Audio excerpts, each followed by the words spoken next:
3 moons after she should have died, Trisha stood before her former mate, not as his victim, but as something he couldn't comprehend. The silver marks crawling up her legs weren't tattoos, they were moving. "What did you become?" Brent whispered, his black fur bristling with fear he couldn't hide. She smiled, and her teeth gleamed too sharp, too bright. "You left me to freeze in that blizzard. Oh, let me show you what crawled out of that ice." But to understand how a broken she-wolf became something ancient wolves feared, we need to go back to the night her blood hit the snow. Before we rewind, quick question. Have you ever been betrayed by someone you'd die for? Drop "betrayed" in the comments. Hit subscribe so you don't miss how this ends. Now, let's go back to where it started. Chapter 1. The Blood Moon Rejection. You know something's wrong when your mate brings her to your bonding ceremony? Trisha knew it the moment Brent walked into the clearing with Cassandra at his side. The autumn-furred she-wolf moved like water, all liquid grace and confident smiles. The pack, Trisha's pack, turned to watch them enter, and she saw it happen in real time. The shift in their eyes, the recalculation of loyalty. "Trisha," Brent said, and his voice carried that tone. At the one he used when he'd already made a decision and was just going through the formality of telling her about it. "We need to talk." She'd been arranging the ceremonial stones for their mating ritual. Stones she'd spent 3 days selecting from the riverbed, choosing each one for its smoothness, its weight, its perfect fit in her jaws. Now they sat in their careful circle, suddenly meaningless. "Here?" she asked, hating how small her voice sounded. In front of everyone?" "Transparency strengthens the pack," Cassandra said, and her voice was honey over razors. "Don't you agree?" Trisha looked at Brent, really looked at him. His black fur gleamed in the fading sunlight, his amber eyes held nothing but cold determination. This wasn't sudden. This had been decided days ago, maybe weeks. She'd just been too blind to see it. "You're doing this now?" Trisha asked. "The ceremony is in 3 hours. "There won't be a ceremony," Brent said flatly. Not with you." The pack had gone silent. 87 wolves, and not one of them made a sound. Even the wind seemed to hold its breath. "I don't understand," Trisha whispered, though she was starting to. "You're weak," Brent said, and he might as well have ripped her throat out. It would have hurt less. "You hesitated during yesterday's hunt. Let that doe escape because you saw her fawn hiding in the brush." "We had enough meat," Trisha protested. "The fawn wouldn't have survived winter alone. I was thinking of—" "That's exactly the problem," Cassandra interrupted, circling Trisha slowly. "Predatory. You think, you feel, you hesitate when a true alpha's mate should be decisive. Ruthless." "I gave you everything," Trisha said, and she hated the tremor in her voice, hated that tears were burning behind her eyes. 3 years, Brent. I stood beside you through every challenge, and you were adequate," Brent said. "For a time, but the pack needs more than adequate. They need strength. They need a mate who won't flinch when hard choices must be made." Trisha looked around the circle of wolves. Some wouldn't meet her eyes. Others watched with the cold calculation of predators reassessing the hierarchy. She searched for Gerald, the old alpha who'd mentored Brent, who'd always spoken kindly to her. But he stood at the edge of the gathering, his gray muzzle lowered, saying nothing. "Please," Trisha said, and she despised herself for begging. "Don't do this." "It's already done," Brent said. He turned to the pack, his voice rising to carry. "Trisha has proven herself unworthy to stand as alpha female. I cast her out. Effective immediately, she is no longer part of this pack, no longer under its protection." "You can't," Trisha breathed. "The exile laws require a trial, a vote." "The laws also grant the alpha absolute authority in matters of mate selection," Cassandra said, and she was smiling now, really smiling. Check that myself." Trisha's legs felt weak. Exile. In 3 days, the worst blizzard in a decade was supposed to hit. Every wolf knew it. You could smell it in the air, feel it in your bones.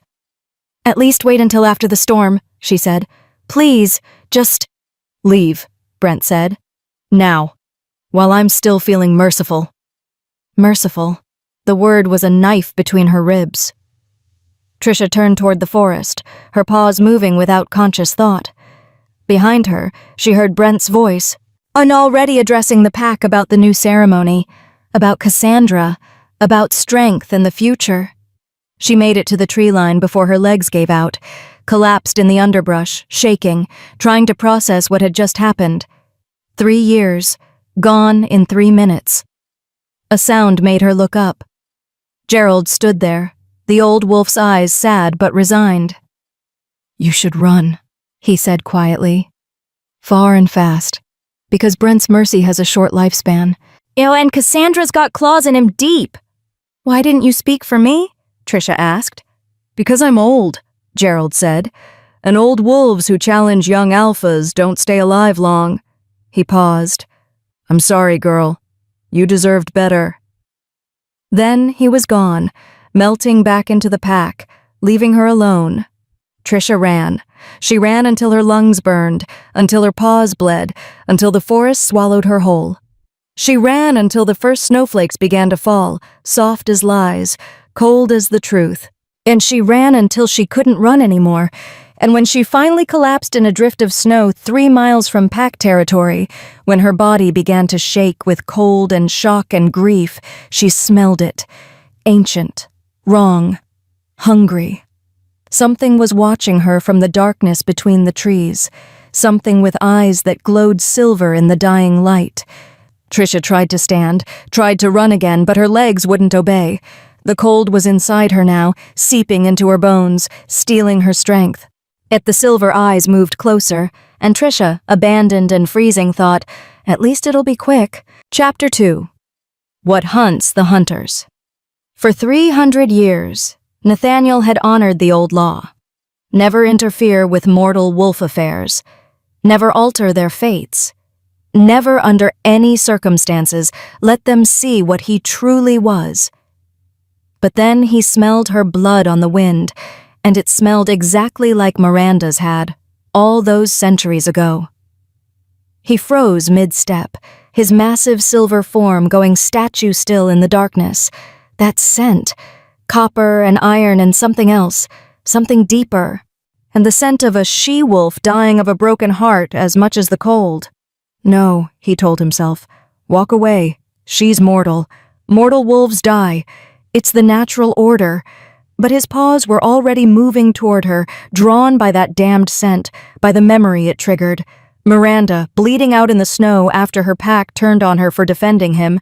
Miranda, who'd looked at him with those trusting eyes and said, at least I got to meet something beautiful before the end. He'd let her die. Honored the old law. Watched her bleed out rather than break his exile conditions. And he'd regretted it every day for 3 centuries. Nathaniel crested the ridge and saw her. The brown-furred she-wolf lay crumpled in the snow, her body shaking with cold, her breath coming in shallow gasps. She wasn't dead yet, but she would be within the hour. Hypothermia was already setting in. He could see it in the way her muscles seized, the way her eyes had gone glassy. "Walk away," his mind screamed. "Oh, this is not your fight. She's not Miranda. Miranda is 300 years dead and gone." But he was already moving down the slope toward her. She saw him coming. Her eyes widened, and she tried to scramble backward, but her body wouldn't cooperate. Smart, he thought. She should be afraid.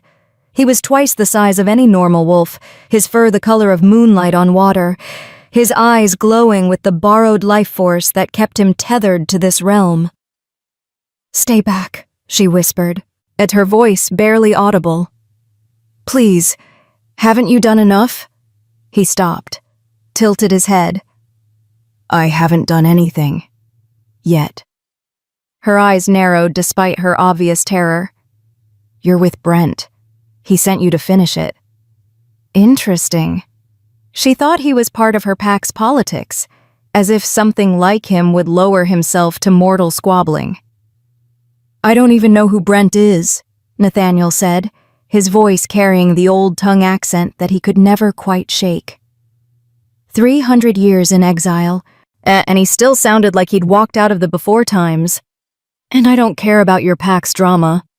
Then why are you here? She asked. Good question. He was still asking himself that.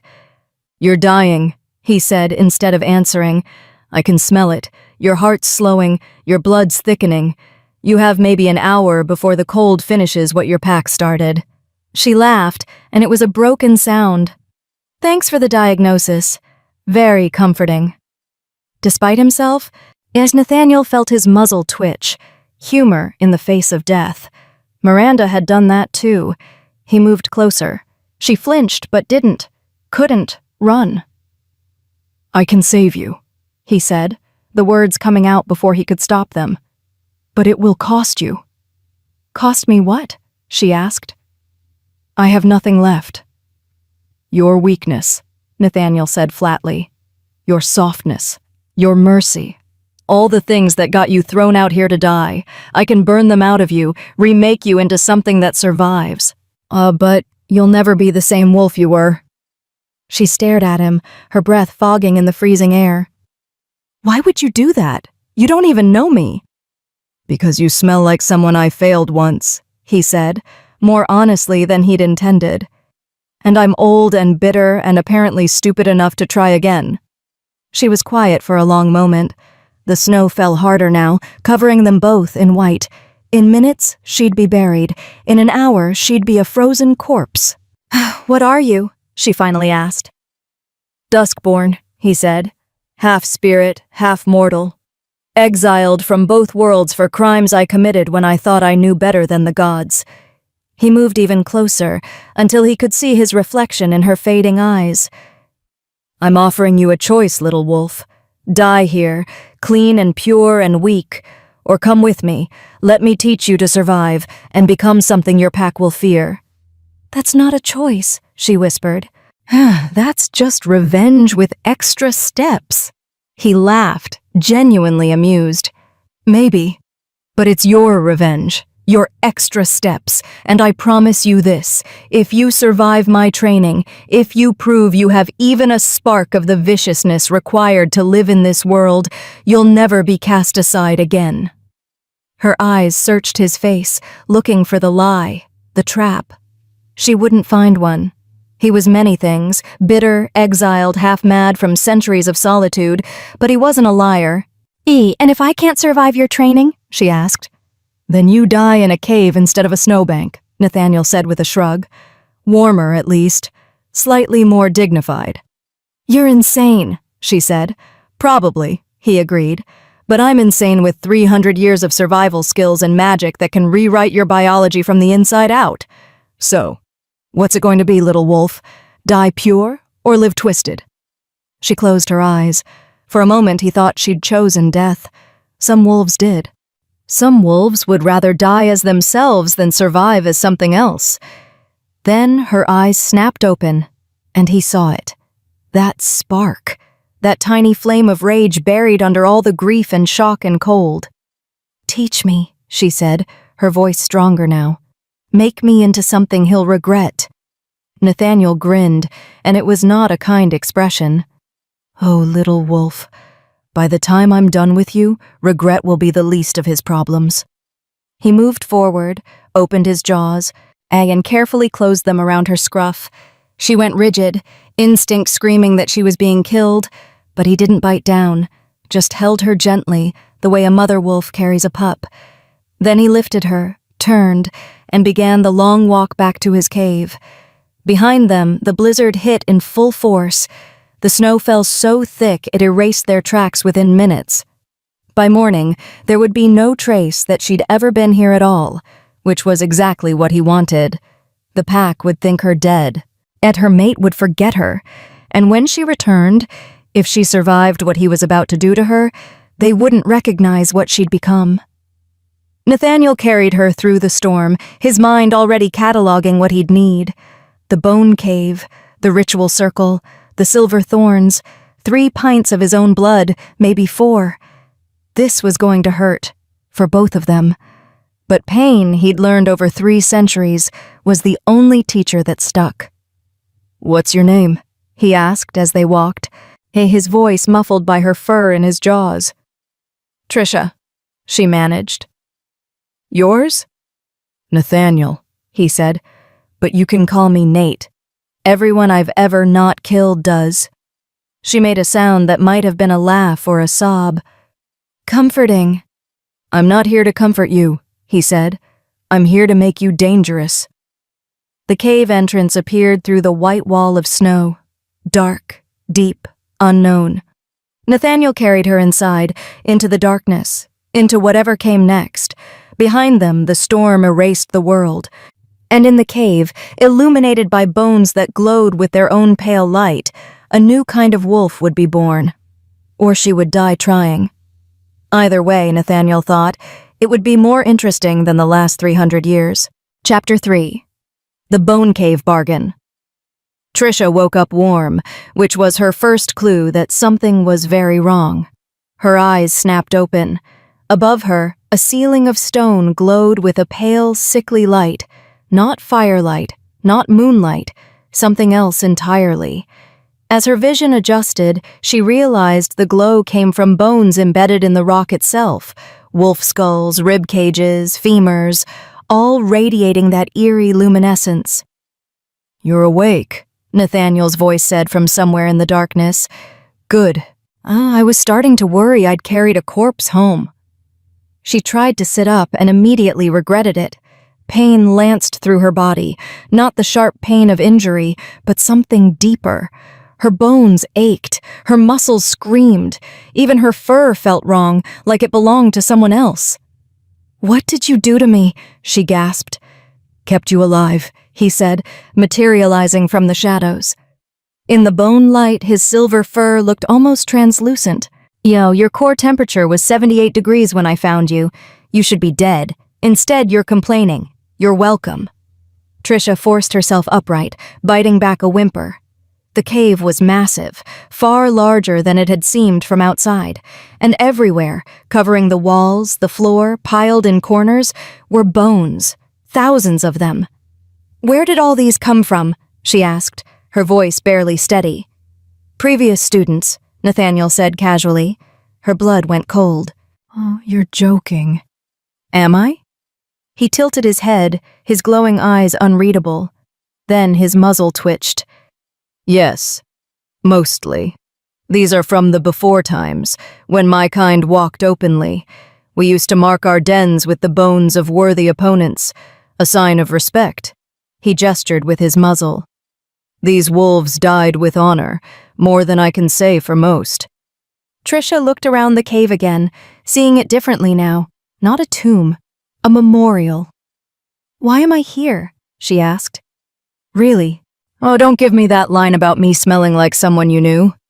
Tell me the truth." Nathaniel was quiet for a long moment. When he spoke, his voice had lost its casual edge. "Because 300 years ago, I watched someone who looked at me the way you looked at your mate, like I was her whole world, bleed to death in the snow. And I did nothing. Honored my exile, followed the rules, let her die." He moved closer, and she could see something raw in his silver eyes. I'm not making that mistake twice." "So this is about your guilt," Trisha said. "Not me." "Does it matter?" he asked. "You're alive. I'm slightly less haunted. Everyone wins. Except I'm trapped in a bone cave with a 300-year-old wolf who apparently has a savior complex." "Half-spirit," he corrected, "and it's not a savior complex if I'm planning to make you suffer." That got her attention. "What?" Nathaniel's expression shifted, becoming colder, more predatory. You asked me to teach you, to make you into something your pack will fear. Did you think that would be pleasant, comfortable?" "I thought—" "You thought wrong," he interrupted. "Here's how this works. I'm going to train you, push you past every limit you think you have, break you down and rebuild you into something that can survive without a pack, without a mate, without anyone." He circled her slowly. "And if you prove you have the spark, the viciousness, the will to do what's necessary, then I'll teach you the real magic, the dangerous stuff. And if I don't prove it, Then you stay here as a normal wolf, he said with a shrug. I'll feed you, keep you safe through winter, and come spring you can leave. Find a new pack, live a quiet life, die a quiet death. Something in his tone made it clear which option he expected her to choose. When do we start? Trisha asked. Nathaniel's grin was sharp as broken glass. We already have. You've been here for 3 days. What? She looked down at herself, really looked. Her body was thinner, her fur matted with dried sweat. 3 days. She'd lost 3 entire days. Hypothermia coma, Nathaniel explained. Your body shut down to preserve core functions. I had to feed you my blood to keep you alive. Trisha's stomach lurched. Your blood? It's the only thing that generates enough heat to restart a failing system, he said. Don't worry. It won't turn you into anything yet. That requires significantly more aggressive methods. Yet. The word hung in the air like a threat. What do you mean, turn me into anything? She asked. Nathaniel moved to the back of the cave, where strange symbols were carved into the stone.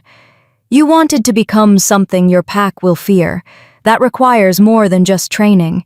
It requires transformation, becoming duskborn, half-spirit, like me. You said that would cost me my weakness, Trisha said slowly.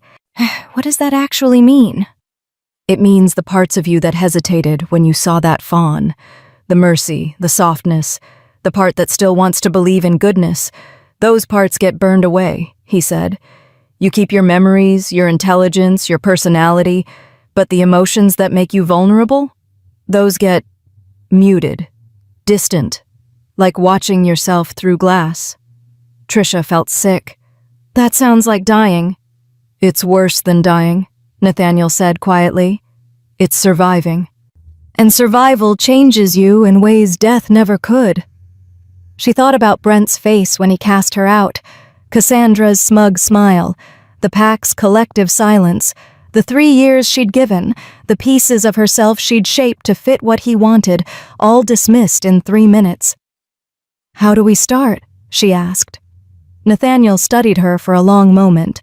Then he moved to the center of the cave, where a circle of bones formed a perfect ring.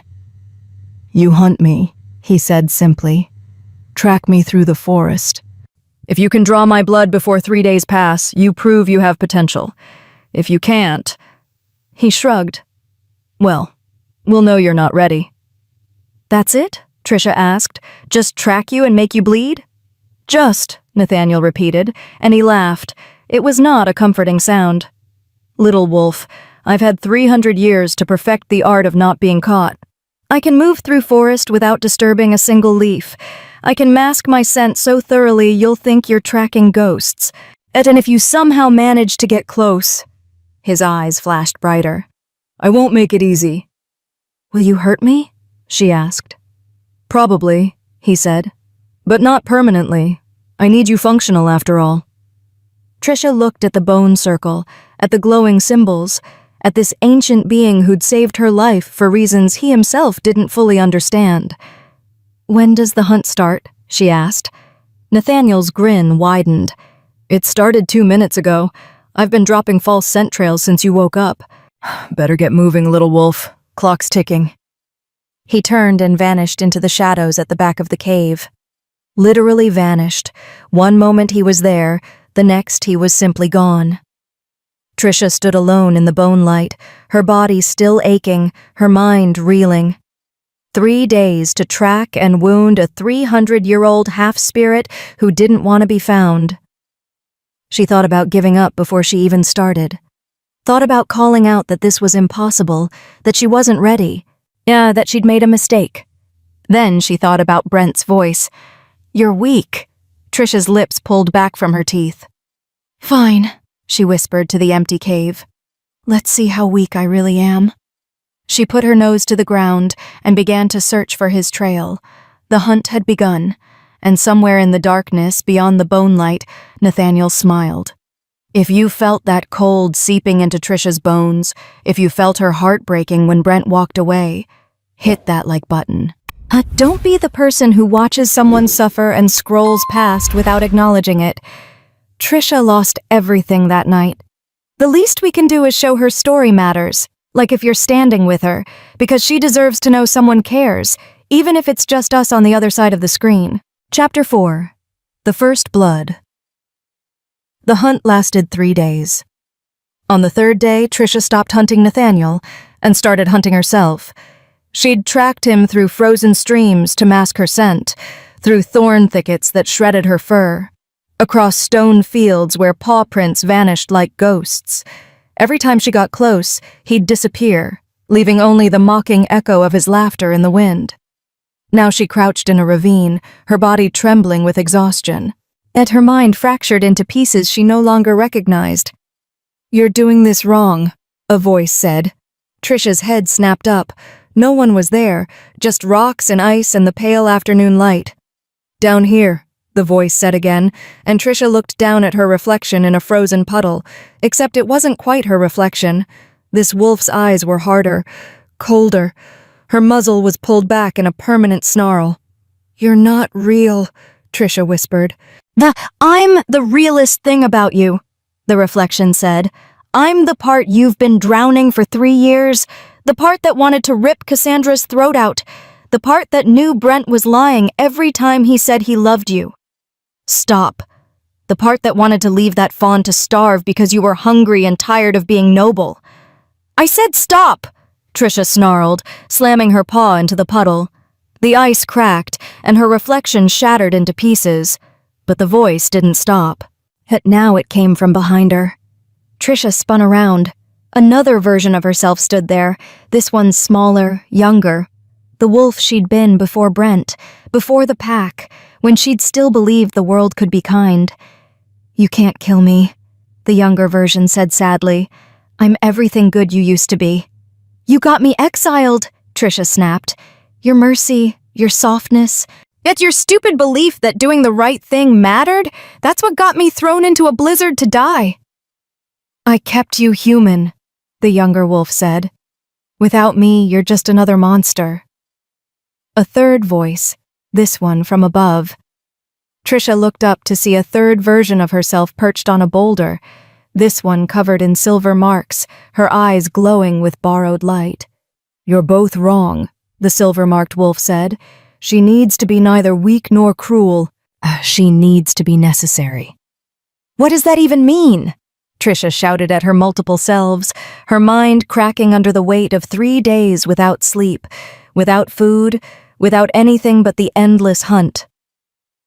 "It means," Nathaniel's voice said, and suddenly he was there, had been there the whole time, she realized, hidden in plain sight, watching her fracture. "You need to stop fighting yourself and start integrating." He materialized fully, his silver form solid and real. You're hallucinating.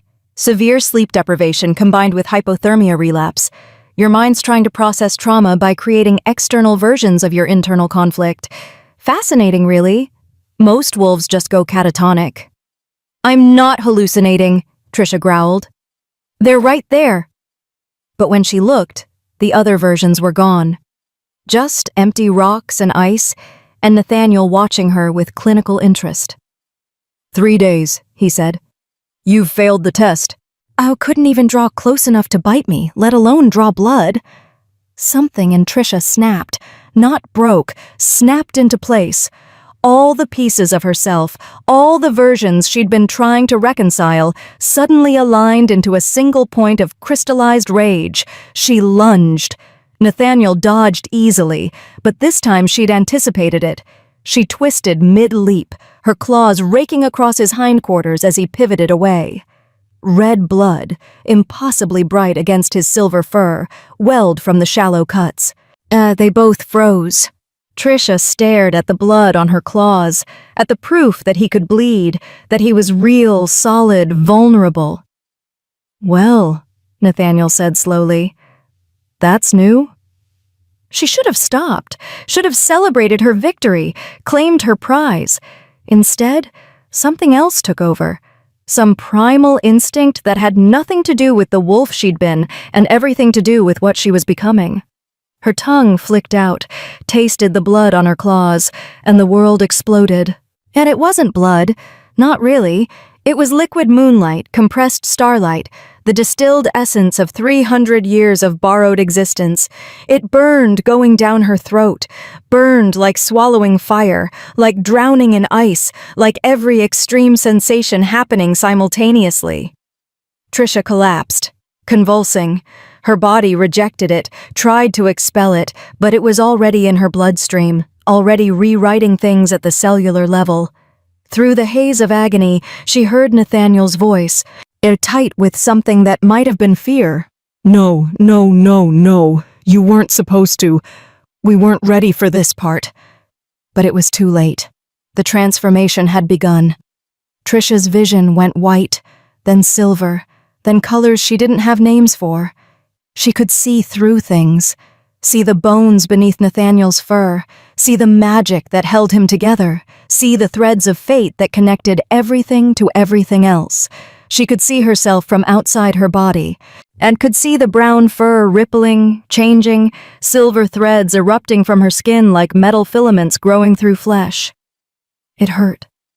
God, it hurt more than freezing, more than heartbreak, more than every bad thing that had ever happened to her combined. "Breathe," Nathaniel was saying, his paws on her shoulders, holding her down as she thrashed. "Just breathe through it. The first infusion is always the worst. Your body doesn't know what to do with spirit essence, as it's trying to incorporate it and reject it simultaneously." "Make it stop," Trisha gasped. "I can't," he said, and for the first time he sounded genuinely afraid. "You triggered this too early. We were supposed to prepare for weeks, build up your tolerance gradually, but you drank it, like it was water." The silver threads were spreading now, crawling up her legs, across her chest, wrapping around her ribs like glowing cage bars, and every place they touched burned and froze, and felt like nothing she'd ever experienced. And underneath the pain, something else was happening. Memories that weren't hers were flooding in. She saw Miranda, the she-wolf Nathaniel had loved, saw her defend him against her pack, saw her bleed out while he watched, bound by his exile to do nothing, felt his 300 years of regret like it was her own. She saw the before times, when Duskborn walked openly, how when the barrier between worlds was thin and permeable, saw what they'd done, the arrogant reshaping of fate, the playing at godhood that had gotten them all exiled. She saw Nathaniel's original crime. He'd tried to resurrect his mate using forbidden magic, had torn holes in reality itself trying to bring her back, had nearly unmade the entire forest in his grief. "I'm sorry," she heard him whisper. "I'm so sorry. This is my fault. I should have explained better, should have prepared you. I should have..." But Trisha wasn't listening anymore. She was somewhere else entirely. She stood in a void between worlds, neither alive nor dead, neither mortal nor spirit. And in that void, 3 versions of herself stood waiting. The weak one, the cruel one, the necessary one. "Choose," they said in unison. "You can't be all of us. The transformation requires focus. Choose who you'll become." "No," Trisha said, and her voice echoed in the void. "I'm done choosing. I'm done cutting pieces off myself to fit what others want. I'm keeping all of you." "That's not how this works," the cruel version said. "I'm making it how it works," Trisha snarled. "I was weak, yes, but that weakness was compassion, and I'm not throwing that away.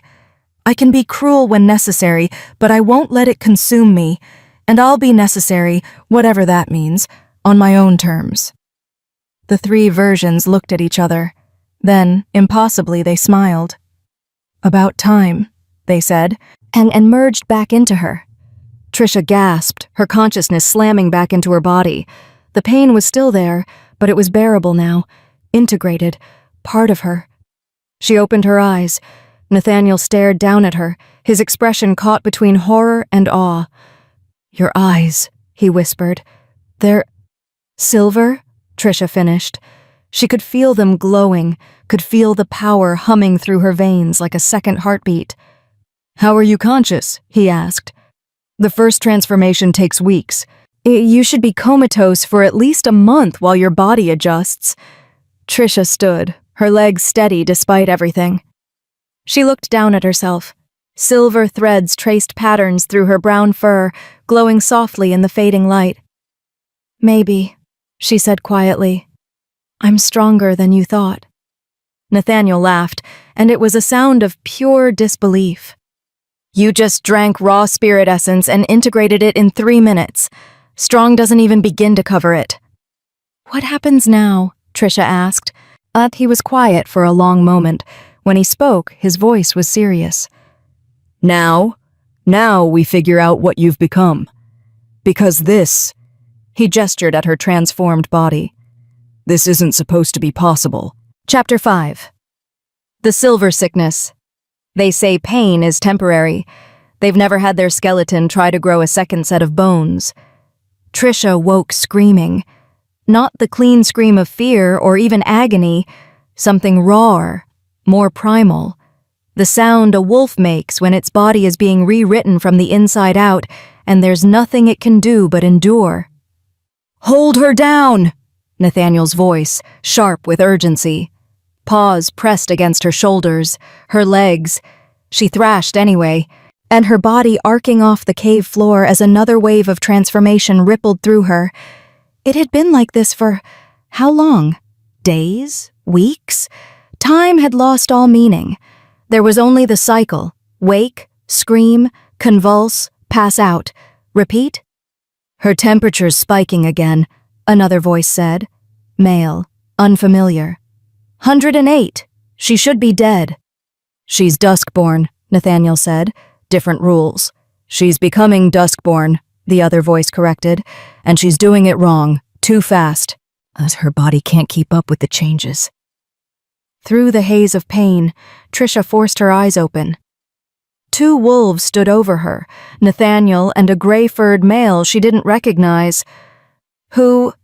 she tried to ask, but her jaw locked mid-word. She felt her bones shifting, restructuring, felt something growing along her spine, pressing against her skin from the inside. "This is Abel," Nathaniel said quickly, his paws still pinning her shoulders. "He's a healer.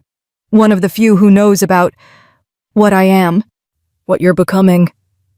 Abel's amber eyes were clinical, detached. "The silver threads are spreading too fast. They're wrapping around her internal organs, changing them. If we don't slow this down, her heart's going to transform before her circulatory system can adapt." "Can you slow it?" Nathaniel asked. "Maybe," Abel said, "but it's going to hurt her. More than this already does." "Do it!" Trisha gasped. "Just make it stop." "That's the problem," Abel said, pulling herbs from a leather pouch. "But I can't make it stop. I can only make it hurt worse, so your body focuses on the pain instead of the transformation. Gives your organs time to catch up." He didn't wait for permission, just shoved a bundle of bitter-smelling leaves into her mouth. "Chew, swallow." Trisha obeyed. The herbs tasted like poison and felt worse going down. Within seconds, every nerve in her body lit up like wildfire.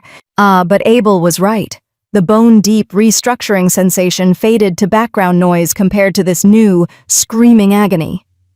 "Good," Abel said, watching her carefully. "Keep breathing. The pain means it's working." Trisha wanted to curse him, wanted to ask what kind of healer caused more pain, but she couldn't form words, could only endure. Time became elastic again, stretched and compressed. She'd surface to consciousness periodically, and only to be dragged back under by fever dreams that felt more real than reality. In one, she was back with Brent. But this time, when he cast her out, she didn't run. She turned, silver threads erupting from her fur like living things, and wrapped them around his throat. Watched his eyes go wide with terror as he realized what he'd created by abandoning her. In another, she was hunting. Not deer or rabbit, but something else. Something that screamed with almost human voices. And she woke from that one tasting copper, unsure if it was real blood or dream blood. In a third, the worst one, she was alone. Completely, utterly alone. Standing in a wasteland where nothing grew, nothing lived. Where she'd become so powerful, so transformed, that nothing mortal could exist near her anymore. "Drink," Nathaniel's voice cut through the dream. Something pressed against her muzzle, warm, metallic. His blood again, she realized, keeping her anchored to life. "How long?" she managed to ask before the blood pulled her under again. 18 days, he said quietly. "You've been out for 18 days. No, that couldn't be right. She'd only closed her eyes for a moment, hadn't she? But when consciousness came back, really came back, sharp and clear, she saw the truth. 8 moon phase marks scratched into the cave wall, 8 cycles of waking and sleeping, over 3 weeks gone. Trisha tried to sit up and immediately regretted it, and every muscle screamed protest. But it was normal pain now, muscle strain, not reality-warping transformation. "Easy," Nathaniel said, moving to support her. "Your body's still adjusting." "What happened to me?" Trisha asked, her voice raw from screaming. "You became Duskborn," he said, "faster than anyone in recorded history. What should have taken months happened in 18 days. Your body—" He paused, choosing words carefully. "Your body tried to kill itself 7 times. Rejected the transformation, tried to return to pure mortal form. Each time, the spirit essence dragged you back. It was not pleasant to watch." "Not pleasant to experience either," Trisha muttered. She looked down at herself and froze. The silver threads weren't threads anymore. They'd integrated fully into her fur, creating patterns that looked like frost crystals or lightning strikes. Her legs were nearly pure silver from paw to shoulder, and her chest bore a crescent moon shape in gleaming white. "I look like you," she whispered. "You look like what I used to look like," Nathaniel corrected, "before 300 years of exile dulled my markings. You're brighter, newer." Trisha stood on shaking legs, testing her balance. Everything felt wrong and right simultaneously. Her body was hers, but also not. Familiar but alien. "There's something else," Nathaniel said, his voice careful. A side effect we need to discuss." "What kind of side effect?" "The transformation requires fuel," he said. "Spirit essence rewrites your biology, but the energy has to come from somewhere. Usually it draws from your life force, aging you faster. But you—" He gestured at her. "You're burning something else. Memories." Trisha's blood went cold. "What?" "I don't know how much you've lost yet," Nathaniel said. "Memory loss during transformation is usually minimal. A few childhood moments, maybe some dreams. But you transformed so fast, burned so hot, that— "Test me," Trisha interrupted. "Ask me questions." Nathaniel nodded slowly. "What's your mother's name?" "Brandy," Trisha said immediately. Relief flooded her. "She died 2 winters ago. Natural causes." "What's your mate's name?" "Brent," she spat. "Unfortunately, I remember that perfectly." "What did you eat for your first meal after joining his pack?" Trisha opened her mouth, closed it, opened it again. Nothing. Yet the memory was just gone. She could remember joining the pack, remember Brent greeting her, but the specific moment of that first meal? Empty space where details should be. "It's like that," Nathaniel said gently. "Specific moments, sensory details, exact conversations. The framework stays. You remember people, events, general emotions. But the texture of those memories, the realness of them, that's what you burned for fuel." "How much did I lose?" Trisha asked, her voice small. I don't know," he admitted. "But there's more. Every time you use your new abilities, the Duskborn magic, you'll burn more memories. It's the price. Power for history." Trisha sat down hard, her legs suddenly weak. "So the more I use this thing you turned me into, the less I'll remember of who I was?" "Yes," Nathaniel said. "Eventually, if you use it enough, you'd forget everything personal. Keep your skills, your personality structure, but lose the specific memories that made you a you." "That's not power," Trisha said. "That's slow erasure." "It's survival," Nathaniel countered. The old you, the one who hesitated over fawns and trusted wolves who didn't deserve it, she died in that snow. This is what crawled out. You can either mourn her or become something new. Trisha wanted to argue, wanted to rage against this choice that wasn't a choice. But underneath the anger, she felt something else. Relief. Because part of her, maybe the cruel part, and maybe the necessary part, didn't want to remember. Didn't want to carry the weight of every moment Brent had made her feel small, every time the pack had looked through her like she was invisible. "What can I do?" she asked finally. "What abilities?" Nathaniel's expression shifted, became more instructor than confidant. "You can see the threads now, the connections between living things. You can influence them, not control, but nudge. Push prey toward you, and make predators uncomfortable enough to leave. You can move through the forest without leaving traces, and—" He paused. "You can sing." "Sing?" "Song weaving," he said. "It's rare even among Duskborn. The ability to shape reality with voice. I've seen you humming in your fever dreams. The cave walls vibrated in response. That's raw, untrained power. Dangerous if you don't learn to control it." Trisha looked at her silver-marked paws, at the power thrumming just beneath her skin, her power that would cost her everything she'd been to use. "Teach me," she said. Nathaniel smiled, but it was a sad smile. "You sure? Once we start down this path, there's no going back. You'll lose more memories, become more spirit than wolf. Eventually, you might forget why you even wanted revenge in the first place." "Good," Trisha said, and meant it. "Let me forget him. Let me forget the weak wolf who loved him. I'd rather be powerful and empty than full of memories that just hurt." "Careful what you wish for," Nathaniel warned. "I've been powerful and empty for 3 centuries. It's not as satisfying as you think." But Trisha had already made her choice. The old her, the one who'd arranged stones for a ceremony that never happened, was gone, burned away in 18 days of transformative agony. What remained was something new, something silver and sharp, and ready to become whatever it took to survive. When do we start?" she asked. Nathaniel looked at her for a long moment, then nodded. "Tomorrow. Tonight you rest. Rebuild your strength, because what comes next—" His silver eyes glowed brighter. "What comes next makes the transformation look gentle." That night, Trisha dreamed of Brent's face, but it was already fuzzy around the edges, details bleeding away like watercolors in rain. When she woke, she couldn't remember the exact shade of his eyes, and she smiled. Chapter 6. The Hunting Party. Brent told himself he came back to confirm the death, but the truth? He came back because he heard her screaming in his dreams.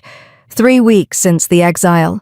3 weeks since he'd watched Trisha walk into the forest, her shoulders hunched, her tail low. 3 weeks of telling himself he'd made the right choice, that the pack was stronger without her softness, that Cassandra was the mate he needed. 3 weeks of waking up in the middle of the night, and certain he'd heard Trisha crying out in pain. "You're obsessing," Cassandra said from beside him. They were standing at the edge of pack territory, where the forest gave way to the wild lands beyond. "She's dead. The blizzard took her. Let it go." "I need to see the body," Brent said. "Why?" Cassandra's amber eyes narrowed. "Feeling guilty?" "No," he lied. "I need to be sure. If there's even a chance she survived, as if she joined another pack and told them what happened." "Then we'd have heard by now," Cassandra interrupted. "You're making excuses. You want to go find her remains so you can feel better about yourself. Some kind of burial ritual to absolve your conscience." Maybe she was right. Maybe he did need absolution, because every time he closed his eyes, he saw Trisha's face when he'd cast her out. That moment of pure devastation before she'd shuttered it behind false composure. That he'd broken something in her that day, something fundamental, and no matter how much he told himself it was necessary, that the pack demanded strength, he couldn't shake the feeling that he'd crossed a line he couldn't uncross. "I'm taking a hunting party," Brent announced to the gathered wolves.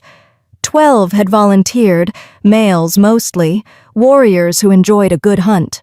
We're going to search the Northern Territories, as confirm Trisha's death. This is a waste of resources, Gerald said from the edge of the group. The old wolf had barely spoken since the exile, but now his voice carried sharp disapproval. The blizzard lasted 4 days. Nothing survived out there without shelter. Then we'll find her body quickly and return, Brent said. Or do you question my judgment, old wolf? Gerald held his gaze for a long moment. I question your motives, but not your authority. Do what you must. They left at dawn. Brent, Cassandra, and 10 warriors. The forest was still recovering from the blizzard. Snow lay in deep drifts, broken only by the tracks of desperate prey searching for food. They found Trisha's trail easily enough. She'd run far, farther than Brent had expected. The tracks told a story. Panic first, then exhaustion, then a determined push forward even as her stride shortened, even as she stumbled. She made it 3 miles, Ismail said. One of Brent's best trackers. That's impressive, actually, given the conditions. She always was stubborn, Brent muttered. They followed the trail to a ravine where it simply stopped. No body, no signs of a struggle, just tracks that ended at a drift of snow, as if she'd been swallowed by the earth itself. Could have been an avalanche, Cassandra suggested. Buried her completely. But Ismail was frowning, his nose pressed to the ground. There's another scent here. Faint. Old. But... He looked up, confusion in his eyes. It's wrong. Not wolf, not bear. Something else. What do you mean, something else? Brent demanded. I don't know, Ismail admitted. I've never smelled anything like it. It's almost metallic, like blood mixed with lightning. A chill ran down Brent's spine that had nothing to do with the cold. Spread out, he ordered. Search the area. If there's another predator hunting these territories, we need to know. They searched for hours, had found nothing except more of that strange scent, always faint, always at the edge of perception. And then Chad, scouting the western edge, let out a sharp bark.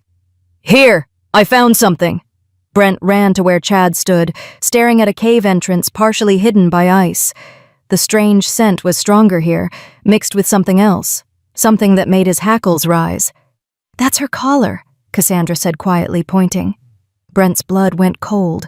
There, frozen into the ice near the cave mouth, it was Trisha's leather collar. The one he'd given her when they'd first mated. Torn, stained with blood, but unmistakably hers. She made it to shelter, Ismail said slowly. Then something.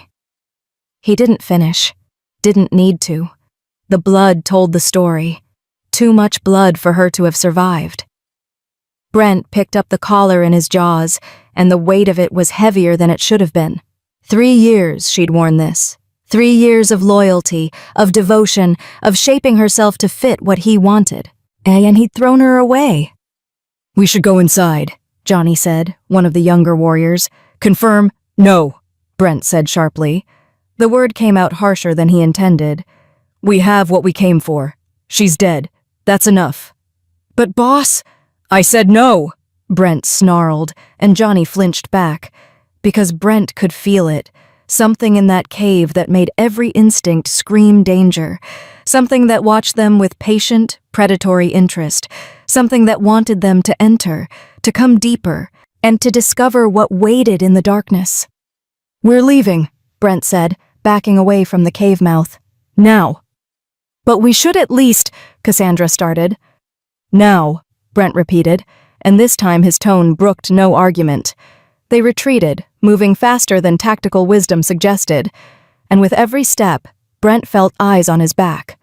Watching, calculating, amused. When they were a mile away, Ismail finally spoke. What was that? What did you feel? Death, Brent said simply. Old death. The kind that doesn't care about pack politics or territory disputes. The kind that just is. They made it back to pack territory by nightfall.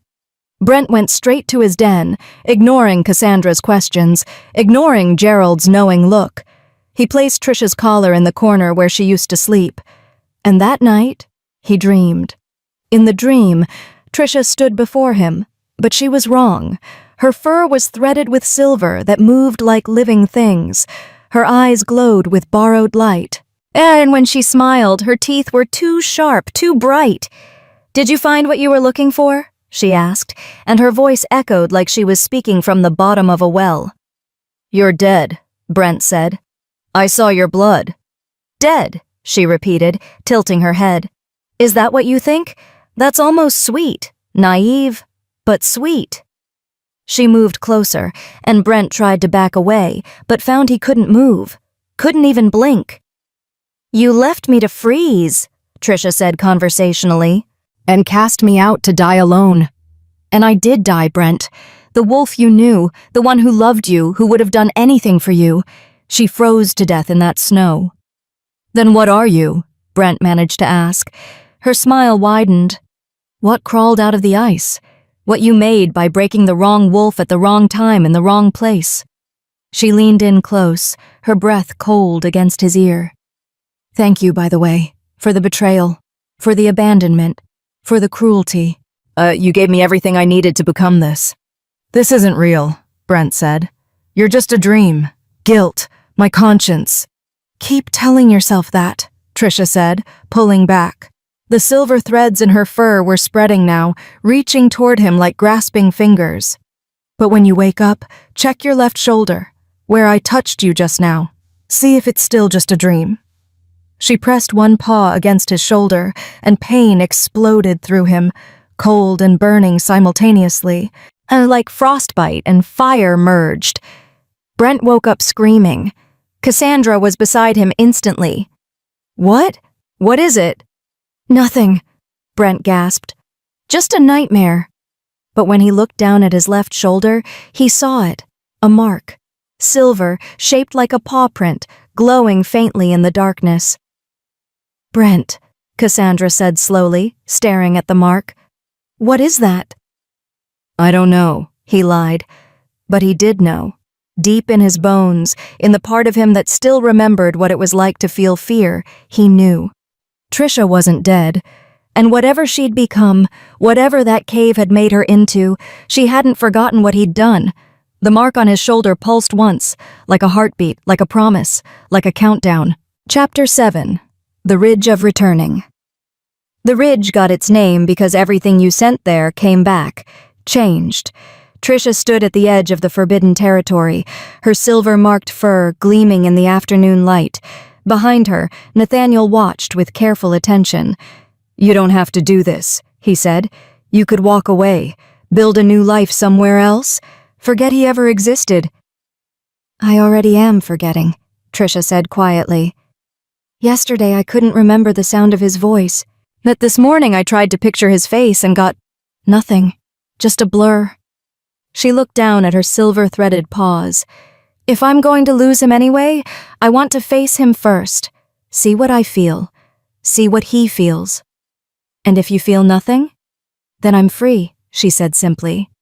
Nathaniel nodded slowly. "He's coming. I can sense them. 12 wolves, moving fast. He brought an army."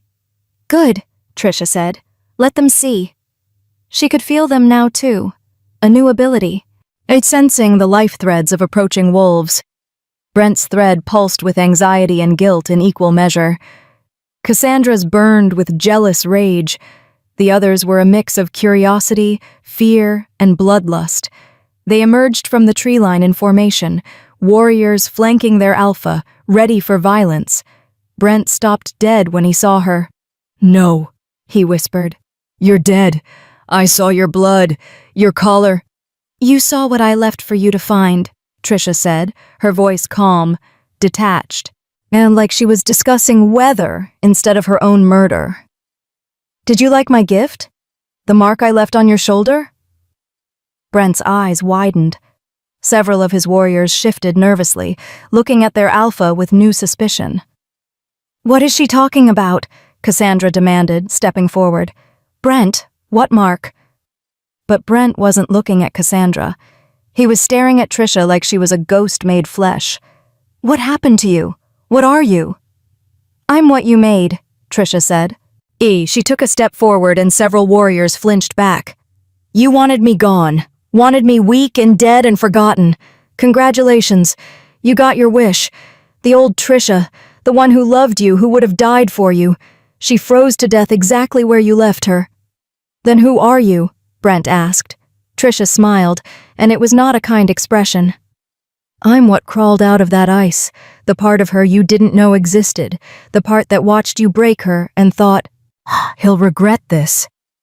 Is that a threat? Cassandra snarled, moving to stand beside Brent. Possessive, territorial. No, Trisha said. It's an observation. She could see it now, the threads connecting Brent and Cassandra. Thin, brittle things wrapped in manipulation and mutual use.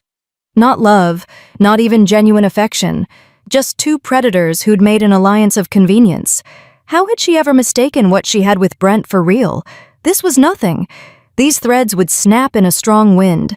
You came all the way out here to gloat? Cassandra asked. To show off your new look? Congratulations, you survived. Want a medal?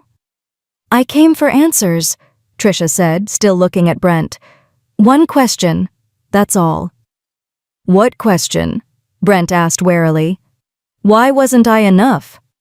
The words came out quieter than Trisha intended. Vulnerable. 3 years, Brent. I gave you everything. Changed myself to fit what you wanted. Never questioned, never complained. So why? Brent was quiet for a long moment. The warriors watched, tension crackling through the air like lightning waiting to strike. You were too much, he finally said. Does that make sense? You loved too hard, gave too freely, made me feel small, inadequate, like I had to be worthy of all that devotion. His voice cracked. And I wasn't. I knew I wasn't. So I convinced myself the problem was you, your weakness, your mercy. Easier to cast you out than admit I was the one who didn't measure up. The honesty of it hit Trisha like a physical blow. She'd expected lies, justifications, anything but this raw admission. You destroyed me, she said quietly, because I made you feel bad about yourself? Yes, Brent said, and at least he had the grace to sound ashamed. Trisha stood there, processing. Part of her, the part that still remembered loving him, wanted to rage, to make him hurt the way she'd hurt. But another part, the part that was more spirit than wolf now, just felt tired. Thank you, she said finally. For what? For being exactly who I thought you weren't, Trisha said. For showing me that the wolf I loved never actually existed. I built him in my head, ignored all the signs, and convinced myself you were something you never were. She smiled sadly. That's on me. I chose blindness. So what now? Cassandra demanded, her patience clearly exhausted. You got your answer. You going to leave? Or do we have to make you?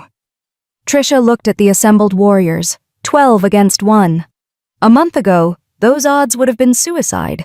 Now she could see their threads, see the weak points, see exactly how to pull them apart. Try, she said simply. Cassandra lunged. It should have been fast.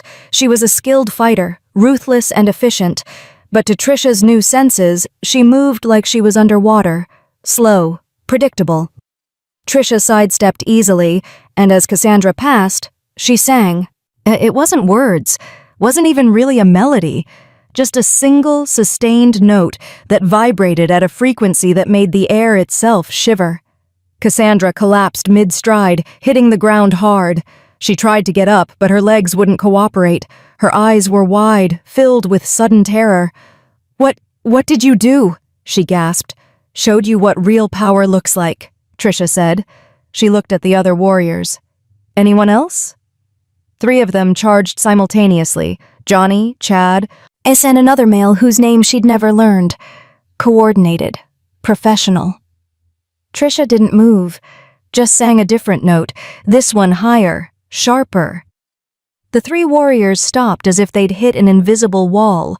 their faces contorted with sudden, overwhelming emotion. Johnny began to sob. Chad sank to his knees, whimpering. The third just stood there, tears streaming down his face. "Stop," Brent said, his voice strained. "Please, stop." Trisha let the song fade. The affected wolves collapsed, gasping, looking at her with expressions that mixed awe and terror in equal measure. "I'm not here to hurt you," Trisha said, addressing all of them. "I'm not here for revenge. I just wanted to look my former mate in the eyes and see what I felt." She paused. "Turns out, I don't feel much of anything, and that's actually a relief." She turned to leave, then stopped, looked back at Brent one last time. "That mark on your shoulder," she said. "It's not a curse. It's not a threat. It's just a reminder. Every time you look at it, you'll remember the wolf you cast out, the one who became something you can't comprehend, and you'll wonder if you made the biggest mistake of your life." "Did I?" Brent asked quietly. Trisha considered. "That depends. Can you live with yourself? With what you did? Because I can. I'm living just fine." She walked away then, Nathaniel materializing from the shadows to walk beside her. Behind them, the pack remained frozen, watching them go. And they were almost to the tree line when Cassandra's voice rang out, "This isn't over." Trisha didn't even turn around, just called back, "Yes, it is. You just don't know it yet." When they were out of sight, Nathaniel spoke. "That was remarkably restrained." "Was it?" Trisha asked. "You could have killed them all," he said. "I saw it in your threads. You knew exactly how to unravel them, but you didn't." "Because killing them would have meant they still mattered," Trisha said. "And they don't." He doesn't. I looked at Brent and felt nothing. No love, no hate, just recognition. Like seeing a stranger who happens to look familiar." "The memory loss?" Nathaniel asked gently. "Maybe," Trisha admitted. "I can't remember what his laugh sounded like. Can't remember our first hunt together. But I don't think that's just the transformation. I think it's my mind protecting itself, letting go of things that only cause pain." They walked in silence for a while, at the forest closing around them like a protective embrace. "What now?" Nathaniel asked. "Now?" Trisha looked up at the sky, at the sun filtering through pine branches. "Now I figure out who I am. Not his mate, not the exile, not even the thing that survived him, just me. Trisha, whatever that means." "It means you're free," Nathaniel said. "Yeah," Trisha said, and for the first time in weeks she smiled, not with bitterness or pain, but with genuine lightness. "Yeah, I think I am." Behind them, and miles away, Brent stood in the clearing with his warriors. The mark on his shoulder pulsed once, twice, then faded to a barely visible scar. "Boss?" Ismael asked quietly. "What was that?" "A ghost," Brent said. "One I created." "She could have killed us," Johnny said, still shaking. "What she did, making us feel like that." "I know," Brent said. "So what do we do?" Cassandra demanded. "Let her roam free? She's a threat. You saw what she can do." Brent looked at the forest where Trisha had vanished. "Well, we do nothing. We leave her alone. Because that thing out there? That's not Trisha anymore, and I don't want to see what it becomes if we push it." "You're afraid of her," Cassandra said, and there was disgust in her voice. "Yes," Brent said simply, "and you should be too." He turned and walked back toward pack territory, the other warriors following, all except Gerald, who stood at the edge of the clearing, a small smile on his old face. "Good for you, girl," he whispered to the empty forest. "Oh, good for you." Then he too turned and followed his pack home. But some part of him, the part that remembered the old ways, when mercy was strength and kindness was honored, hoped their paths would cross again. When the wolf who'd survived becoming prey might teach other cast-outs how to do the same. Subscribe if you believe wolves like Trisha deserve their second act. Because right now, she's walking away from everything familiar and heading into the unknown with nothing but her scars and her newfound strength. And if we don't follow her story, if we don't witness what happens next, then she's still alone, still forgotten. Don't let her be cast out twice. Subscribe and walk with her. She survived being abandoned once. Don't make her do it again. Chapter 8. The Price of Power. Mercy, Trisha learned, is just delayed revenge, because what she'd done to those wolves, they'd never forget. She sat outside the cave 7 days after the confrontation, watching dawn paint the sky in shades of amber and gold. Beside her, Nathaniel was unusually quiet, which meant he was thinking, and when he thought too hard, it usually meant bad news. "Just say it," Trisha said. "Say what?" "Whatever you're wrestling with." "Heck, you've been staring at me for 20 minutes like I'm a puzzle you can't solve." Nathaniel sighed. "Your power signature is spreading. Other Duskborn will sense it soon if they haven't already, and they won't all be friendly." "There are others like you?" Trisha asked, surprised. "I thought you said your kind was exiled, scattered." "We are, but scattered doesn't mean gone. There are maybe 30 of us left across these territories. Most keep to themselves, honor the exile, and try not to interfere." He paused. "But some decided that if they're already exiled, they might as well enjoy it, use their power however they want. And they'll come for me because you're new, untrained, powerful. You're either a threat to be eliminated or a resource to be controlled." Nathaniel's silver eyes met hers. "And there's something else, something I should have told you before, but I was hoping we'd have more time." Trisha's stomach tightened. "What?"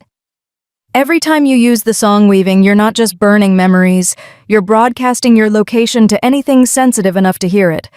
That confrontation last week?" He gestured vaguely toward Brent's territory. "Every Duskborn within 50 miles felt that. Heard you sing, knows you exist." "So I painted a target on my back by showing off," Trisha said flatly. "Essentially." "Great." Trisha stood, pacing. "So what do I do? Hide? Run?" "You could," Nathaniel said. "Or you could learn to control it. Shield your power signature. Use the abilities without announcing it to the world." "How long does that take to learn?" "Normally, years." He saw her expression and quickly added, "But you're not normal. You learned the transformation in 18 days. Maybe you can fast-track this too."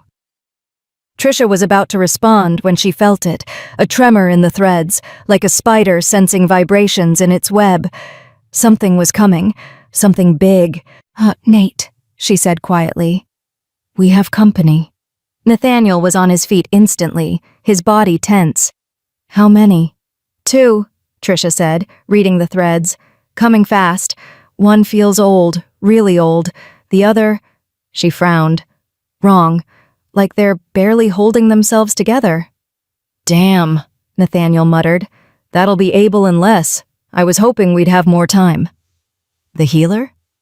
"And his brother. They're Duskborn too. I didn't mention it because it didn't seem relevant. So, but if they're coming here together..." He trailed off, looking worried. 2 wolves emerged from the forest. Abel, the gray-furred healer who'd helped during her transformation, and beside him a wolf Trisha had never seen. Black fur shot through with silver that flickered erratically, like a dying flame. His eyes were different colors, one amber, one pure silver. "Nathaniel," Abel said, his voice tight. "We need to talk. Now." "What happened?" Nathaniel asked. It was Les who answered, at his voice rough, strained. "Brent's pack is fracturing. 4 wolves had complete breakdowns after your little demonstration last week. 2 tried to kill themselves. 1 succeeded." Trisha felt the words like a physical blow. "What?" "You're song weaving," Abel said, and there was no accusation in his tone, just clinical observation. "You made them feel guilt. Every cruel thing they'd done, every harsh word, every moment of unnecessary violence, You made them experience it all at once, and most wolves can't process that level of emotional overload. I didn't mean, Trisha started. Intent doesn't matter, Les interrupted. Impact does, and the impact is that you broke 3 wolves' minds and killed a 4th. That's not power. That's a weapon of mass destruction with legs. Les, Abel said warningly. No. Les turned his mismatched eyes on Trisha. She needs to hear this, needs to understand what she is now. Songweavers are dangerous, kid. The most dangerous type of Duskborn. Yeah, you think you were showing mercy by not killing them? You did something worse. You left them alive but shattered. Trisha felt sick. She'd wanted to prove she was strong, that she wasn't the weak wolf Brent claimed. She'd wanted him to see what he'd made. But this... Is there anything we can do? She asked. To help them? Not without exposing ourselves, Abel said. And we can't do that. The old law? Screw the old law, Trisha snapped. I broke them. I have to fix them. You can't, Les said flatly. That's the point. Songweaving doesn't have an undo button. What you did to their minds, forcing them to feel years of suppressed guilt simultaneously, that's permanent damage. They'll either learn to live with it or they won't. Nathaniel stepped forward. Why are you really here? Not just to tell us about casualties. Abel and Les exchanged glances. It was Abel who spoke. Because she needs to understand the rules. Before she makes an even bigger mistake. What rules? Trisha asked. The ones that keep us from being hunted, Les said. We're tolerated because we're careful. We don't interfere in mortal affairs. We don't use our powers in ways that disrupt the natural order. We hide. His flickering silver marks pulsed irregularly. You didn't hide. You announced yourself.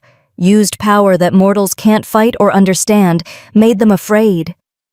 They should be afraid, Trisha said. They cast me out to die. And now you've given them a reason to band together, Abel said quietly. Fear is a powerful motivator, Trisha. Right now, you're a ghost story, a warning. But if you keep using your power openly, you'll become a threat that multiple packs will unite to eliminate. Let them try, Trisha said, her silver marks flaring. Don't, Nathaniel said sharply. Don't let pride make you stupid. They're right. You're powerful, but you're not invincible.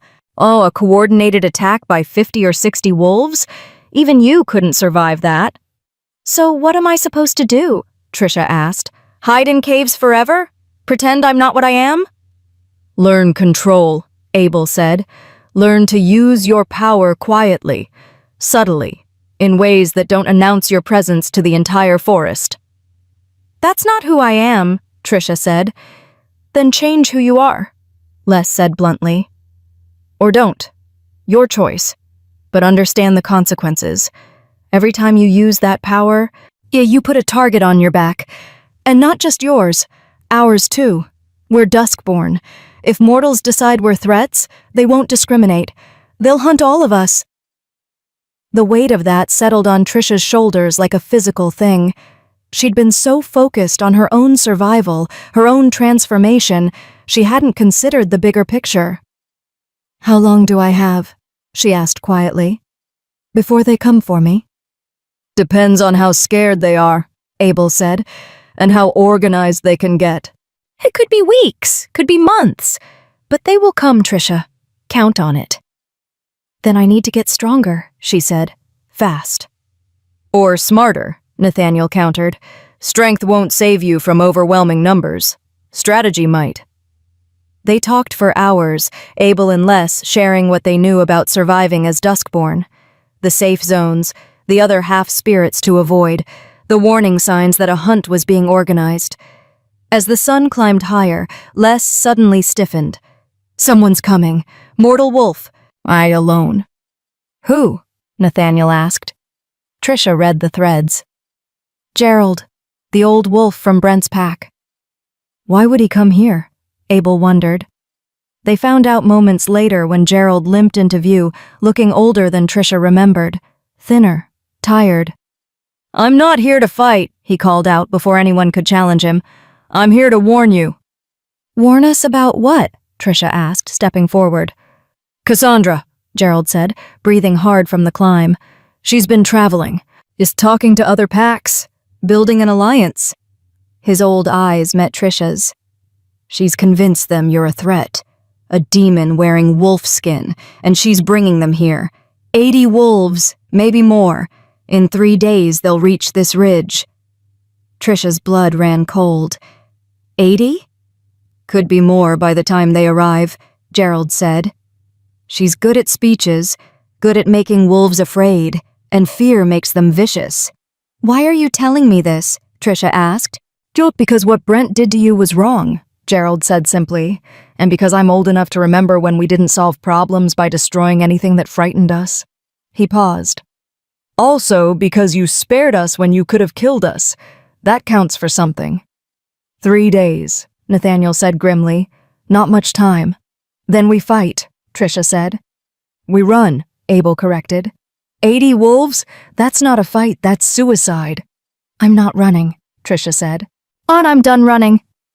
Then you're done living, Les said bluntly. Your choice. Trisha looked at them. Nathaniel, Abel, Les, Gerald, all of them looking at her like she was already dead. Maybe she was. Maybe this was always how it was going to end. The exiled she-wolf who got too powerful, too proud, and paid for it with her life. Or maybe... What if we didn't fight them? Trisha said slowly, an idea forming. What if we scared them so badly they never wanted to come back? How? Nathaniel asked. Trisha smiled, and it was a sharp, dangerous thing. You said song weaving is dangerous.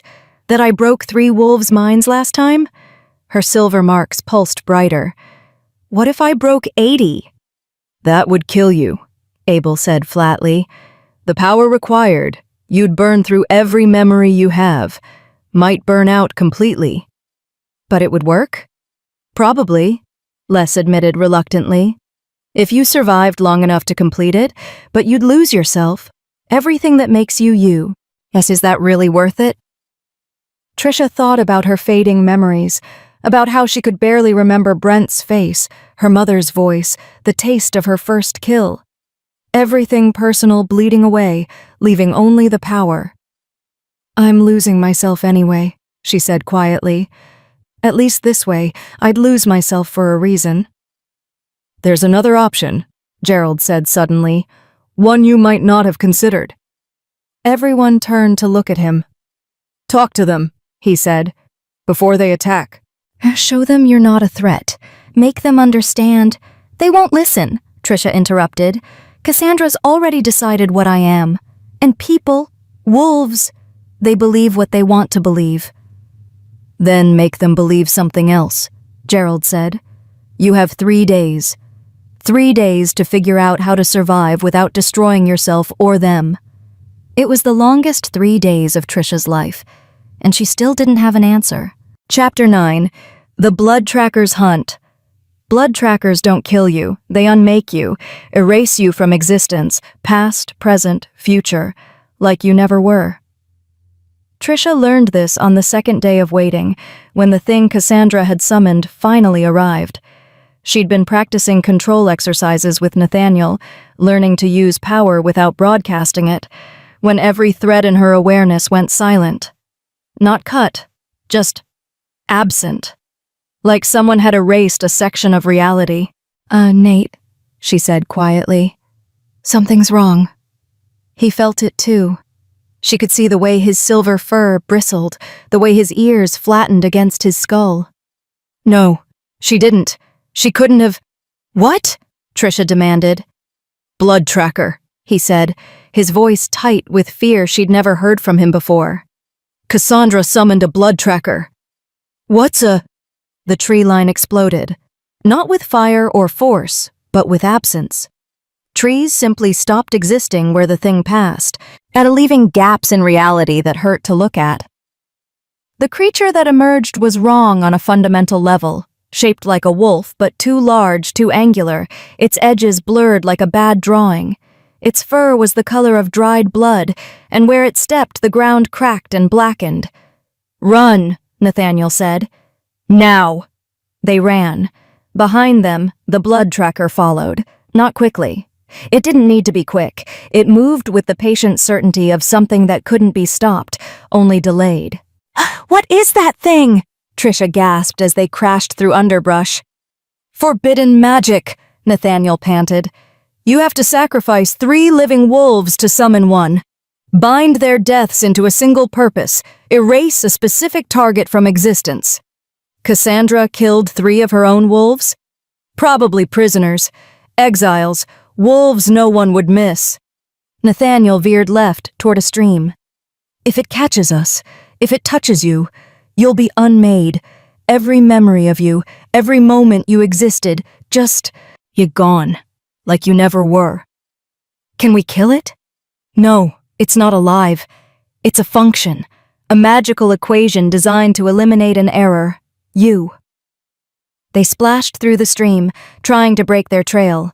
Behind them, the sound of trees dying, a soft, final whoosh, like the world taking a last breath. There has to be a way to stop it, Trisha said. There is, Nathaniel said grimly. You die. The summoning completes. Or what? Or the summoner dies before the tracker finishes its task. If Cassandra dies, the binding breaks and it dissipates. Trisha stopped running. Then we go back. We find Cassandra. She's not stupid, Nathaniel interrupted. She's surrounded herself with the other packs. Protected. By the time we fought through to her, the tracker would have caught us. So we're just supposed to run forever? We run until I think of something better, Nathaniel said. Move. They ran for hours. The tracker never sped up, never slowed down. It just kept coming with that terrible, patient inevitability. As the sun began to set, they took refuge in a cave system. Not Nathaniel's bone cave, but a natural formation with multiple exits. It can't enter here, Nathaniel said, studying the cave mouth. The rock has natural wards. Too much iron in the stone. Should buy us a few hours. A few hours, then what? Trisha asked, her sides heaving. Nathaniel was quiet for a long time. I'm thinking. Think faster. Do you remember what I told you about the transformation? About how you burned memories for fuel? Yes, Trisha said warily. There's another way to burn memory, deliberately, all at once. Create a blast of pure power that could, theoretically, overload a magical construct like the tracker. How much memory? All of it, Nathaniel said quietly. Everything personal. Everything that makes you you. You'd keep your skills, your instincts, your general knowledge. But specific memories? Your mother's face, your first kill, every moment of your life? Gone. Trisha felt her heart sink. There has to be another way. If there is, I don't know it, Nathaniel admitted. And we're running out of time. Outside, they could hear it now. The soft, final sound of things ceasing to exist. The tracker was circling, patient, waiting for them to emerge. What if, Trisha said slowly, an idea forming. What if we didn't destroy it? Well, what if we redirected it? To what? To itself, she said. You said it's a magical equation. What happens if you introduce a paradox? Make it try to erase something that's simultaneously existing and not existing? Nathaniel stared at her. That's actually not insane. If we could split you across 2 realities simultaneously, make you exist and not exist at the same time, the tracker would try to complete both states, yet the paradox might collapse it. How do we split reality? Song weaving, Nathaniel said. The most powerful, most dangerous type. You'd sing the world into 2 versions, one where you exist, one where you don't. Hold both states stable long enough for the tracker to try processing the contradiction. And then either it collapses or you do, or the entire fabric of local reality does, he said bluntly. I won't lie to you, Trisha. Look, this is a terrible plan with maybe a 10% chance of success. What's the alternative? You burn all your memories trying to blast it, probably fail, and then it erases you anyway. 10% sounds better, Trisha said. What do I do? Nathaniel moved to the center of the cave, using his claws to draw symbols in the dirt. These are anchor points, markers to help you hold both realities stable. You'll stand here, he indicated the center, and sing. Not with words. With pure intention. You're singing the universe into two versions of itself. That's it? Just sing really hard? Just sing the most complex, powerful magic in existence while a death construct tries to unmake you, Nathaniel said. Simple. Despite everything, Trisha almost laughed. You have a terrible sense of humor. 300 years alone will do that, he said. Then, more seriously. Trisha, if this works, when you split reality, you'll exist in both versions. But you won't be the same in each. One version will stay here, keep her memories, stay mortal adjacent. The other will ascend fully, become pure duskborn. Spirit. Immortal, but distant. Changed. Will I remember you? She asked. The mortal version will. The spirit version. He paused. She'll remember that you were important. But not why. Not the specific moments that mattered. Trisha thought about it. Thought about losing herself. It's about splitting into two wolves who would each be incomplete. About sacrificing everything she'd been to survive. Then she thought about Cassandra's smug face. About Brent's betrayal. About every wolf who'd ever looked at her and seen weakness. Let's do it, she said. They emerged from the cave as full night fell. The tracker was waiting, its blood-colored form creating a void in the starlight. Trisha walked forward, Nathaniel at her side, until they stood in a clearing where moonlight pooled like liquid silver. This is far enough, Nathaniel said. I'll keep it distracted. You sing. Nate, Trisha said, and he turned to look at her. Thank you. For saving me, for teaching me, for— Don't, he interrupted gently. Save it for after. When you're both versions and neither, when you exist in two places simultaneously, you can thank me then. He moved forward, placing himself between Trisha and the tracker. Now the ancient wolf faced the death construct, his silver fur blazing bright enough to hurt. Come on then, Nathaniel called out. You want her? You go through me first. The tracker moved, fast, faster than anything that large should move, and Trisha sang. The first note cracked the air like thunder, the second made the ground shake. By the third, reality itself began to shimmer, like heat waves on stone. She sang splitting, sang divergence, sang the universe forking into two paths, and two possibilities, two truths. In one world, she stayed, kept her memories, her mortal ties, her vulnerability. In another, she ascended, became pure power, pure purpose, untethered from flesh. The tracker froze, its head swiveling between the two emerging versions of Trisha, trying to process, trying to complete its function, unable to determine which was the real target. Both, Trisha sang, the word existing in two octaves simultaneously. Neither. And I am the wolf who died and the wolf who lived. I am memory and forgetting. I am beginning and ending. The tracker began to shake, its edges blurred further, becoming increasingly undefined. It's working, Nathaniel shouted, still maintaining distance. Keep going, Trisha sang louder, forcing the split wider. She could feel herself dividing, could feel her consciousness fragmenting into two distinct beings. It hurt worse than the transformation, worse than freezing, worse than anything. The tracker screamed, a sound like reality tearing, and then it collapsed inward, erasing itself, unable to exist in the presence of its own logical impossibility. Silence fell. Trisha, both versions, stood in the clearing, the mortal version with her brown fur and silver threads, the spirit version glowing so bright she was almost painful to look at. They looked at each other, these two wolves who had been one. Will I see you again? The mortal version asked. Oh, once per century, the spirit version said, her voice echoing with harmonics. When the barrier's thin, we'll overlap, be complete. That's a long time to be incomplete. Yes, the spirit version agreed. but it's better than not existing at all. Nathaniel approached slowly, looking between the two Trishas.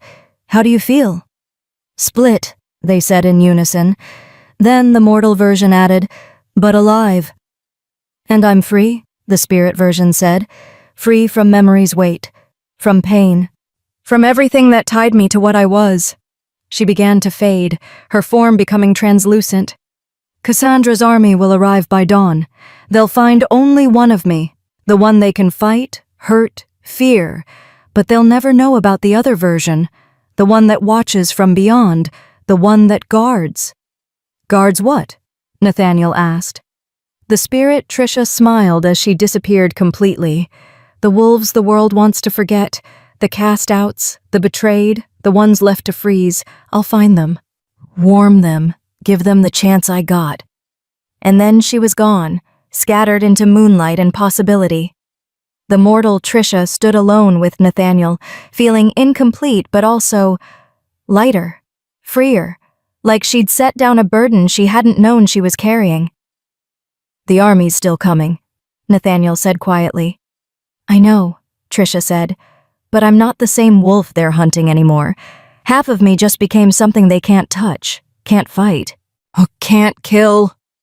She looked toward where Brent's territory lay, where 80 wolves were gathering to destroy her. Let them come, she said. I've already won. Chapter 10. 2 truths, 1 wolf. Here's the thing about splitting reality. Both versions are true. Both versions happened. So which one matters most?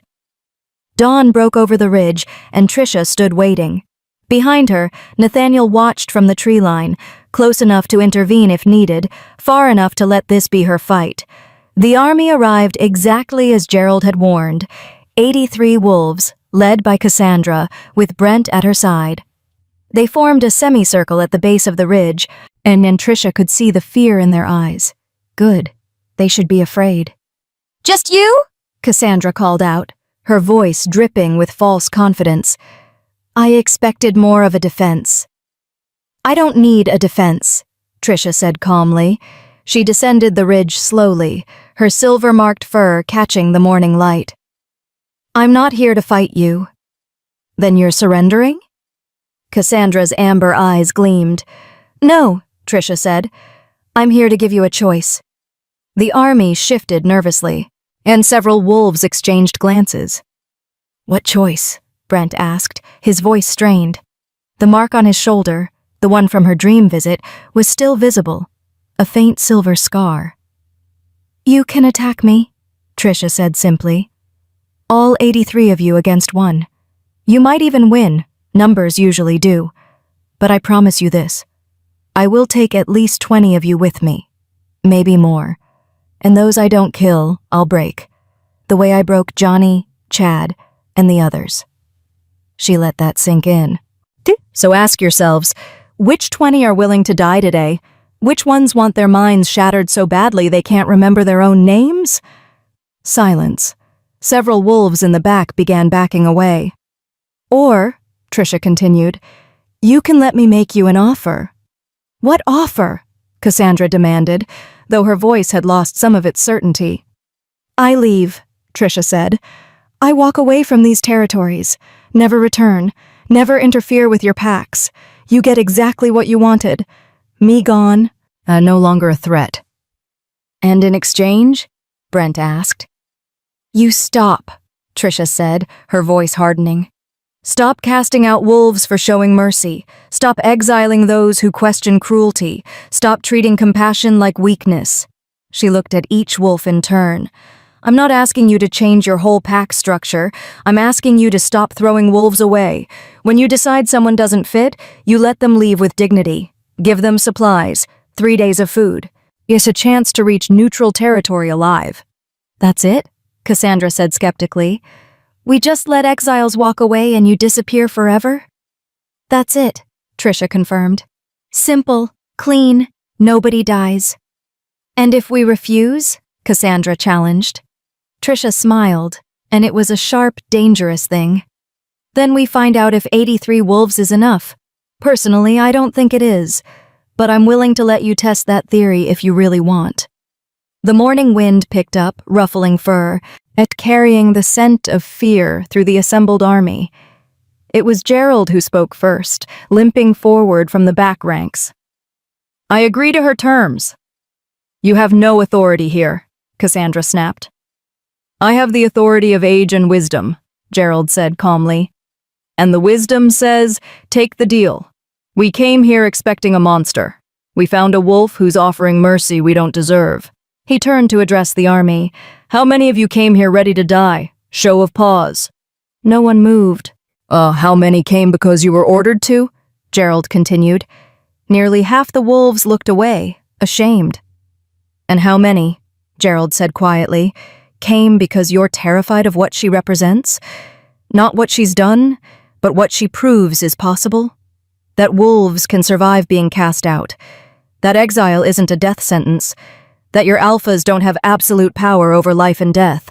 That hit home, because Trisha could see it in their faces. The realization that their fear wasn't of her specifically, but of what she represented. Freedom. Choice. An alternative to total obedience. "This is mutiny," Cassandra snarled.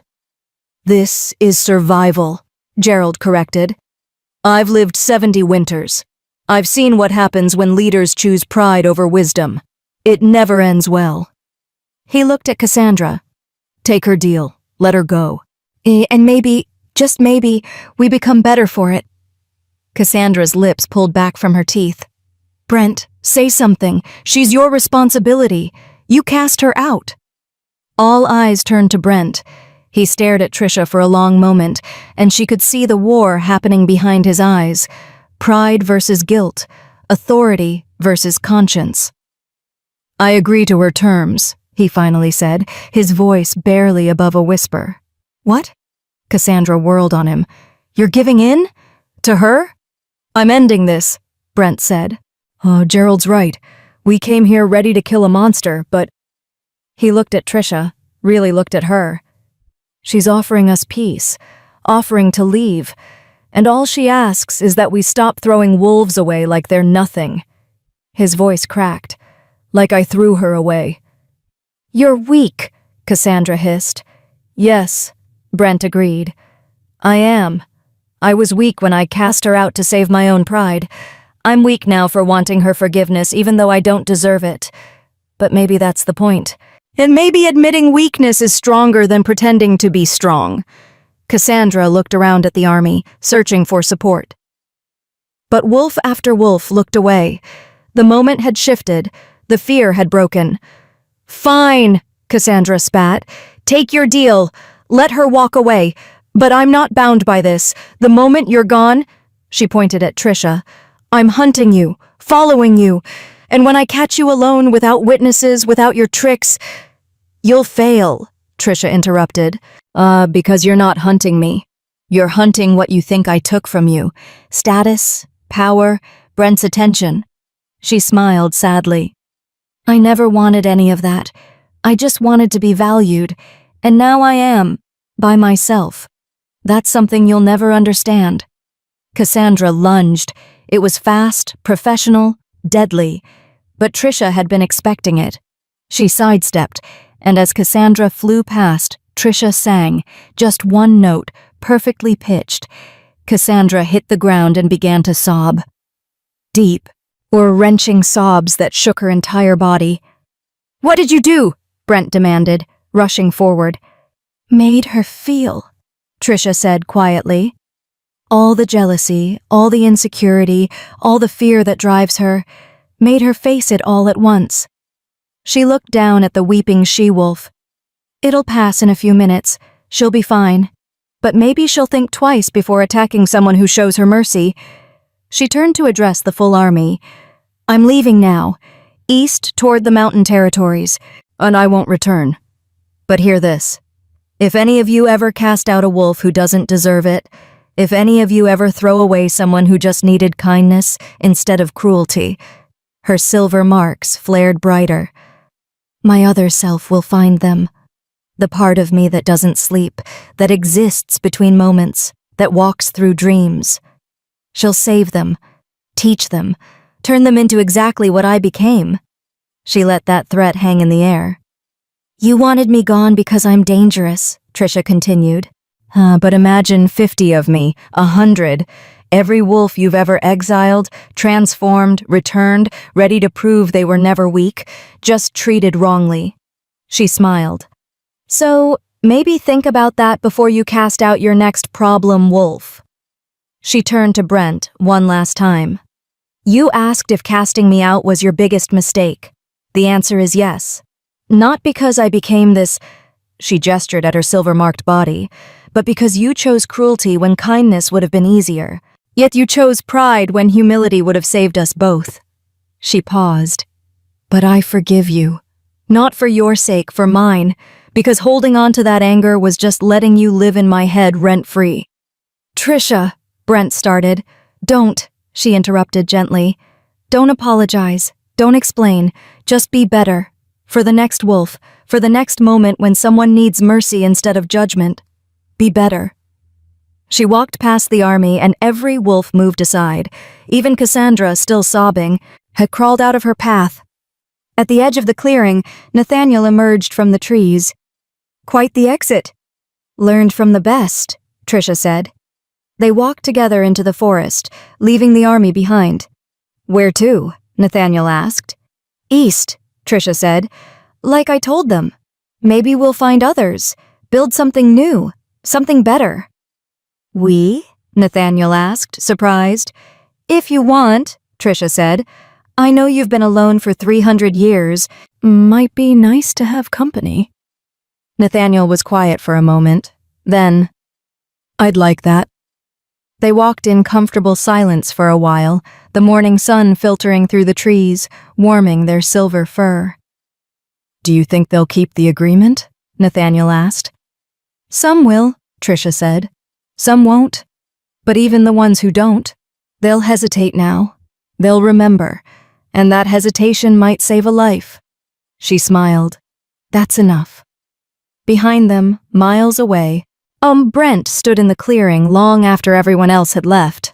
He looked at the silver mark on his shoulder, the one that proved she'd been real, that this had all happened, that he'd thrown away something precious. "Be better," he whispered to himself. "Be better."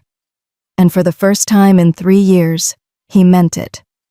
3 years later, Trisha stood at the edge of a river, watching the sun set in shades of gold and crimson.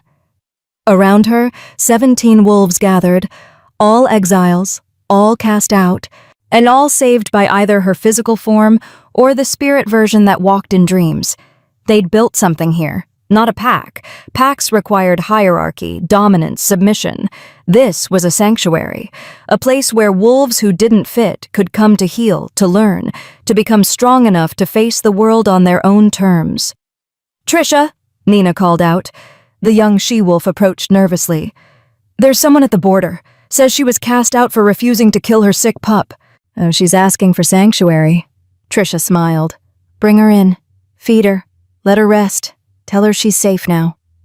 As Nina ran off, Nathaniel appeared beside Trisha. "That makes 18. 18 wolves who get a second chance," Trisha said. 18 who won't die alone in the snow." "You did this," Nathaniel said quietly. "Built something real, something that matters." "We did this," Trisha corrected.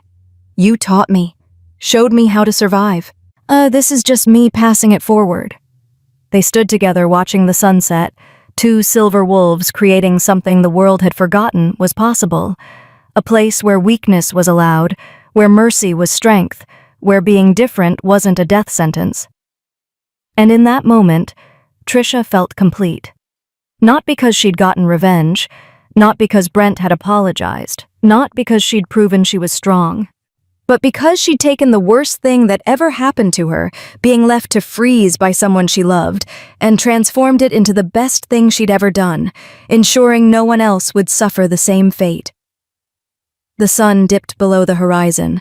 The stars emerged, cold and distant and beautiful. And Trisha howled, not with pain or rage or sorrow, but with joy. The 17 other wolves joined her, their voices rising together, announcing to the world, "We survived. We endured. We are here. And we are not afraid. As we come to the end of Trisha's story, I want to ask you something that might be uncomfortable. Have you ever been the wolf who was cast out? Or have you been the one standing in that circle, silent, while someone else was thrown away? Because here's the truth. This story won't let us escape. Most of us have been both. We've been Trisha, betrayed, abandoned, told we weren't enough, and we've been Brent, too afraid or too proud to speak up when someone needed us to. And Trisha's power didn't come from revenge. It came from choosing to transform her worst moment into her defining purpose. She took the pain of being left to freeze and used it to ensure no one else would die alone in the cold. So here's my question for you. What's your frozen moment? That time someone left you when you needed them most? And what would it look like to transform that pain into purpose instead of letting it turn you cold? Drop your answer in the comments. And if you're not ready to share your story, just drop the word transformed to let me know this story hit home. Because just like Trisha needed witnesses, not just watchers, your story deserves to be witnessed too.